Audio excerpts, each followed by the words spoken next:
Bismillahirrahmanirrahim. Tapi untuk menselaraskan daripada apa yang sama Ustaz Fauzi, ini bagaimana kita melaksanakan perintah Allah saat ini. Assalamualaikum warahmatullahi wabarakatuh. Izin bertanya guru. Kemarin guru menjelaskan di surat Al-Fatir 32 ada 3 golongan. Fatir 32. Yang pertama adalah dolimul nafsi, yaitu mendolimi diri kita sendiri. Dan yang kedua adalah golongan pertengahan. Dan yang ketiga adalah as-sabiq, yaitu golongan yang diberi kebaikan atas sedikit. Pada zaman sekarang banyak manusia itu mendolimi dirinya sendiri, kemudian meminta ampunan kepada Allah, lalu mengulangi lagi kesalahan guru. Itu yang sering dilakukan manusia, sehingga kembali mendolimi dirinya sendiri. Ini mohon penjelasan guru, ketika kita mengulangi kesalahan yang sama, apakah Allah mengampuni kita? Mohon penjelasan. Yang kedua, mohon penjelasan surat Al-A'raf ayat 22 sampai 23. Terima kasih. Assalamualaikum warahmatullahi wabarakatuh. Waalaikumsalam. Perhatikan Fatir 32, di sini Allah berfirman, A'udzubillahi minasyaitonirrajim. Tsumma awrathnal kitaba alladzina astafaina min ibadina wa minhum zalimun nafsihi. Kemudian kitab suci ini itu kami wariskan kepada orang yang kami pilih di antara hamba-hamba kami. Lalu di antara mereka ada yang menzalimi diri sendiri. Kalau mengulang-ulang dosa dan kejahatan, itu namanya mempermainkan firman Allah. Itu namanya mendustakan ayat-ayat Allah malahan. Masalah Allah Ghafurur Rahim, Allah pasti mengampuni. Allah akan mengampuni hamba yang bersungguh-sungguh melaksanakan perintah itu. Yaitu perintahnya Allah SWT. Allah akan mengampuni hamba yang sungguh-sungguh bertobat kepadanya, bukan karena dengan lapang dada melaksanakan kejahilan atau perilaku buruk atau perbuatan dosa. Pastinya Allah tidak akan mengampuni orang yang seperti itu, yang mengulang-ulang kejahatan terus. Gimana mau mengampuni? Belum masuk pada tahap pengampunan udah mengulang kejahatan. Ya, jadi paham ya. Wa minhum muqtasid. Ini golongan kedua, itu kadang baik, kadang tersesat. Ya, kadang melakukan kebajikan. Orang yang melakukan kebajikan kemudian dia tersesat, berarti dia tahu perilakunya itu sesat. Ini golongannya rugi juga. Yang pertama mempermainkan kitab Allah, mempermainkan firman Allah, mendustakan ayat-ayat Allah. Yang kedua, ya, muktasid ini mempermainkan daripada perintah Allah Subhanahu wa taala. Mempermainkan daripada apa yang telah dia lakukan sendiri. Nah, orang seperti ini juga merugi. Kurang lebih sama dengan zalimul nafsi tadi. Ya, kemudian minhum sabiq bil khairati biidznillah, dzalika huwal fadlul kabir. Yang ketiga adalah orang-orang yang lebih dahulu berbuat kebaikan dan tetap istiqomah dalam menjaga ini kebaikan mereka. Ini fakir ulang ya. Istiqomah terus sehingga rahmat Allah akan turun kepada mereka secara simultan terus menerus. Dan orang as-sabiq ini yang meninggal dalam keadaan beriman. Kalau dzalimun nafsi tadi kecil kemungkinan. Ya, muktasid bisa saja dia bertobat kembali pada Allah, bisa saja malah mempermainkan, masuk golongan zalimul nafsi juga, menzalimi diri sendiri. Dibilang apakah diampuni? Kalau mempermainkan hukum Allah, kalau mempermainkan daripada kitabullah, kalau mempermainkan ayat-ayat Allah, bagaimana Allah mau mengampuninya? Setiap akan diampuni oleh Allah Subhanahu wa taala melakukan perbuatan kecil lagi. Ya, tobatnya dipermainkan, bukan taubatan nasuha. Bagaimana bisa diampuni hal yang seperti itu? Ya, jadi paham Bu Giswanto. Nah, kemudian pertanyaan berikutnya, surat A'raf dibaca Ohan.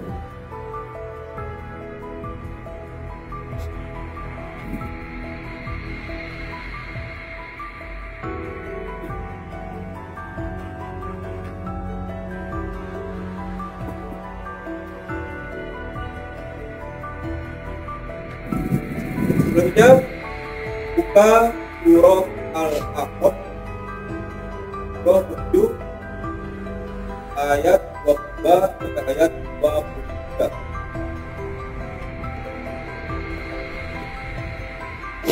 Surah Al-A'raf ayat 22 sampai ayat 23.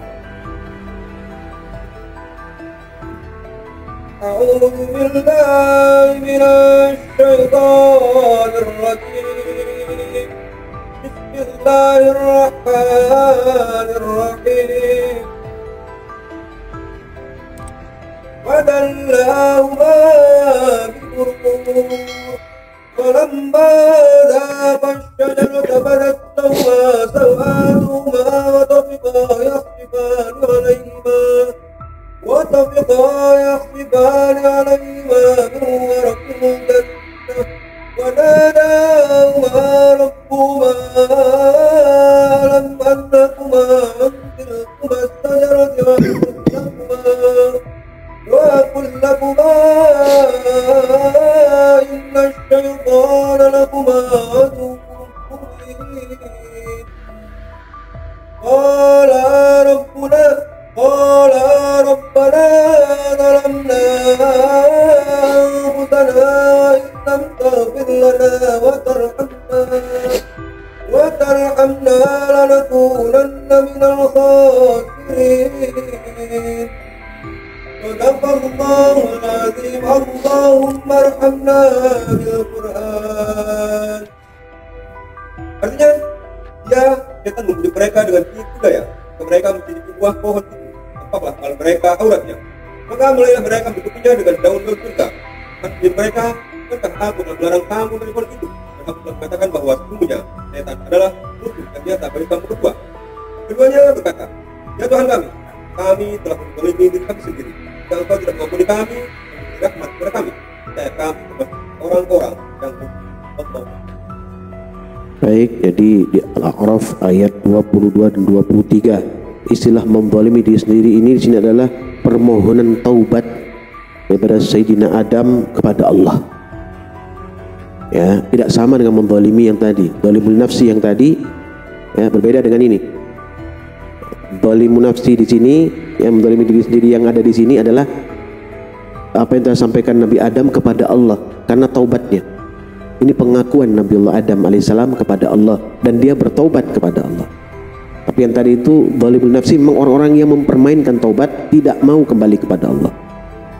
Padahal dia tahu kebenaran, tapi sama sekali dia tidak pernah melakukan kebenaran itu. Dia memahami Quran, dia bisa baca, dia bisa menyikapinya, dia bisa mengejawantahkan kehidupan sehari-hari, tapi dia tidak melakukannya. Ya, kalau muktasi tadi melakukan dia, tapi sekali-kali dia melakukan maksiat kepada Allah, jadi mencampur adukkan. Kurang lebih semua itu ada kesamaan. Cuma yang lebih parah adalah yang menzalimi diri sendiri. Kalau Sayyidina Adam alaihissalam ini, beliau menyampaikan dengan jujur kepada Allah, saya salah ya Allah. Jadi ya, qala rabbana zalamna anfusana wa illam taghfir lana wa tarhamna lanakunanna minal khasirin. Nabi Adam mengaku kepada Allah, dia telah menzalimi diri sendiri. Ini dalam bahasan ya rasa taubat Nabi Adam kepada Allah karena telah melakukan satu kemaksiatan gitu ya. Kalau tadi orang nomor satu tadi diwarisi Quran, kemudian dia menzalimi diri sendiri, dia mempermainkan Quran, dia tidak mau menjaga perintah Allah dalam Al-Quran, sama sekali nggak mau. Kenapa? Karena di nomor duanya muktasid, itu orang yang menjalankan perintah Allah tapi terkadang dia juga melakukan kezoliman gitu ya, paham ya? Karena juga melakukan kejahatan, karena dia melakukan maksiat kepada Allah. Tapi Nabi Adam kan tidak. Tapi itu pengakuan Nabi Adam alaihissalam kepada Allah. Saya telah menzalimi diri sendiri, Allah ampuni aku. Ini bahasa taubatnya Nabi Adam kepada Allah. Ya, ini artinya merendah, ya betul-betul ya menyerahkan dirinya sepenuhnya kepada Allah supaya diampuni oleh Allah Subhanahu wa Ta'ala. Kalau tadi beda. Tadi zalimul nafsi, dia tahu kebenaran, kebalikannya. Dengan Quran ini kan sudah diwariskan ke hati, sudah dipahami oleh dia, tapi dia tidak melakukannya. Ya, dia meninggalkannya, bahkan mendustakannya. Tapi dia tahu. Ya, yang nomor dua itu dia tahu, dia menjalankan perintah Allah Quran, tapi dia kadang melakukan kejahatan muktasid ini. Ya. Yang ketiga, as-sabiq, ya, sabiqum bil khairati biidznillah. Jadi orang-orang yang selalu taat kepada Allah dari awal hidupnya dia sampai akhirnya kembali kepada Allah dengan husnul khatimah. As-sabiq ini. Paham ya? Jadi zalimun nafsi yang pertama ya di Fatir 32 adalah orang yang betul-betul ingkar kepada Allah, ingkar kepada Quran, padahal dia sudah diberikan pemahaman, sudah diajak. Ya. Bisa juga pada kitab-kitab terdahulu orang udah diajak dalam hukum Taurat tapi nggak mau mengingkari hukum Taurat. Kalau diajak pada hukum Injil tapi menolak hukum Injil, ya sama aja. Ya, nah, sama seperti yang dimaksud di surat Al-A'raf tadi. Ya, bisa dipahami ya. Tapi yang tadi sampaikan bahwa Nabi Adam bertobat kepada Allah. Artinya tadi sama dengan surat Fatir 32 maksudnya. Di Al-A'raf beda. Di Al-A'raf tadi menzalimi diri sendiri adalah mereka, ya, Nabi Adam pada saat itu bersama istrinya hilaf, lupa dan lalai karena ditipu oleh syaitan. Maka kembali bertobat. Tapi bahasanya menzalimi diri sendiri. Nah, rendah kepada Allah Subhanahu wa taala. Dia tahu ada kesalahan pada mereka berdua, sehingga mereka berdua mohon ampun kepada Allah. Bisa dipahami Bung Irianto? Ya. Ya. Ada pertanyaan yang lain lagi? Satu lagi. Assalamualaikum warahmatullahi wabarakatuh. Waalaikumsalam warahmatullahi wabarakatuh. Izin bertanya, Beb. Ada pepatah mengatakan tidak bertanya sesat jalan. Kan pokoknya santri-santri ini harus bertanya, dia mencarikan solusi dan mungkin yang bisa nyantol ke lainnya dipakai dapat pahala. Banyaklah bertanya. Mumpung ada guru kita. Mereka kadang merasakan ada orang yang ngaji terhenyu, bisa kadang-kadang nangis, merintih. Ada orang adat mungkin sampai kayak orang bayi itu sering nangis dengar gitu. Mohon penjelasannya di Az-Zumar ayat 23 kayaknya. Az-Zumar 23. Oke. Terima kasih, Beb. Assalamualaikum warahmatullahi wabarakatuh. Waalaikumsalam warahmatullahi wabarakatuh. Buka surat Az-Zumar ayat 3. 23 per 3. Az-Zumar 23. Ya, di sini Allah firman, a'udzubillahi minasyaitonir rajim. Allah nazzala ahsanal hadithi kitaban mutasyabihan mathani. Ya, sampaikan di sini Allah telah menurunkan perkataan yang paling baik, yaitu Al-Qur'an yang serupa ayat-ayatnya, lalu berulang-ulang. Ya. Kemudian selanjutnya mathaniyatak syairu minhu juludul ladzina yakhshawna rabbahum thumma talinu juluduhum wa qulubuhum ila dzikrillah. Gemetar karenanya kulit orang-orang yang takut kepada Tuhannya, kemudian menjadi tenang kulit dan hati mereka ketika mengingat Allah.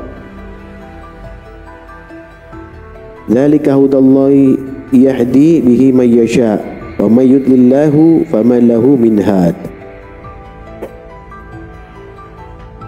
Itulah petunjuk Allah, dengan kitab itu dia memberi petunjuk pada siapa yang dia kehendaki, dan barang siapa dibiarkan sesat oleh Allah, maka tidak seorang pun yang dapat memberi petunjuk. Ya, di Az-Zumar ayat 23, gemetar kulit orang kalau mendengarkan firman Allah, ya, maka hatinya menjadi tenang. Ya, itu yang dimaksud seperti itu. Gemetar kulit, hati menjadi tenang, rasa takut kepada Allah, muncul rasa takut kepada Allah. Takut itu bukan berarti takut kayak kita sembunyi di kolong gitu, bukan. Jadi kita tidak berbuat maksiat, ya. Kita tidak berani bermaksiat kepada Allah, itu berarti kita takut kepada Allah. Ya, bukan terus takut terus sembunyi, itu bukan, ya. Bukan yang takut seperti itu. Takut bermaksiat kepada Allah itu kita nggak berani. Kenapa? Karena kita sering mendengarkan Quran, kata kita sering membaca Quran, kata kita sering tadabbur Quran, maka kita takut untuk melanggar perintah Allah. Itu Malik gunanya, ya. Jadi Allah nazzala ahsanal hadithi kitaban mutasyabihan mathaniya taqsha'iru minhu juludul ladzina yakhshawna rabbahum thumma talinu juluduhum wa qulubuhum ila dzikrillah. Kulitnya gemetar takut, hatinya juga gemetar jika apa? Mendengarkan daripada kata Allah disebut, dzikrillah, dzikir dengan nama Allah itu, ya, ismu dzat itu, ya, itu bisa melunakkan hati gitu, ya. Terus rasa takut untuk melanggar perintah Allah, ya. Dzalika hudallahi yahdi bihi may yasha wa may yudlillahu fama lahu min had. Ya. Dan barang siapa dibiarkan sesat oleh Allah, maka tidak seorang pun dapat memberi petunjuk. Orang yang dibiarkan sesat itu orang seperti apa? Orang yang tidak merasa khawatir dan takut kalau mendengar firman Allah dibacakan. Artinya dia dalam kondisi maksiat, dia tidak peduli walaupun dengar Quran, itu tidak ada rasa takut. Berarti Allah biarkan dia sesat. Ada nggak seperti itu? Oh, banyak. banyak yang seperti itu. Maka bersyukurlah kita masih mau datang ke majelis ini, berarti kita takut kepada Allah. Kita masih mau dengarkan Quran, berarti kita takut kepada Allah. Kita tidak menjaga maksiat kepada Allah, berarti kita takut kepada Allah. Bisa dipahami Malik ya? Nah itu. Jadi rasa takut kepada Allah itu dimana kita tidak memperbuat maksiat kepada Allah, menjauhi perilaku-perilaku yang dilarang oleh Allah, menjauhi perilaku-perilaku yang diharamkan oleh Allah Subhanahu wa taala. Itu namanya takut kepada Allah. Paham ya? Ya. Sudah dipahami Malik? Ada lagi? Dari Zuriatna, Assalamualaikum Ustadz, orang yang kategori kedua, apa itu bisa dikatakan istidrat? Ya, al-muqtasid tadi ya. Al-muqtasid ini orang yang berbuat kebajikan, tapi terkadang dia juga bermaksiat kepada Allah. Apa dikatakan itu istidrat? Ya, seandainya dia dibiarkan oleh Allah, tidak diingatkan, itu benar istidrat. Bisa istidrat. Ya, dibiarkan oleh Allah itu istidrat. Seakan-akan itu diperbolehkan gitu ya. Seakan-akan itu suatu kebaikan buat dia. Ya. Bahkan orang seperti itu terkadang Quran pun ya dia rasa telah membenarkan perilakunya dia, menurut dia gitu. Nah, itu istidrat. Bisa termasuk itu. Ya, bisa termasuk istidrat ya. Karena dia mendengarkan syaitan dan dia merasa bahwa dirinya telah melaksanakan sesuatu yang benar gitu ya. Bisa dipahami ya Zuriatnya. Sekali lagi mudah-mudahan Allah memberikan rahmat kepada kita, memberikan kebaikan kepada kita, menjauhkan problematika kehidupan dan selalu memberikan solusi kepada kita atas segala permasalahan atau ujian yang menimpa kita. Amin amin ya rabbal alamin.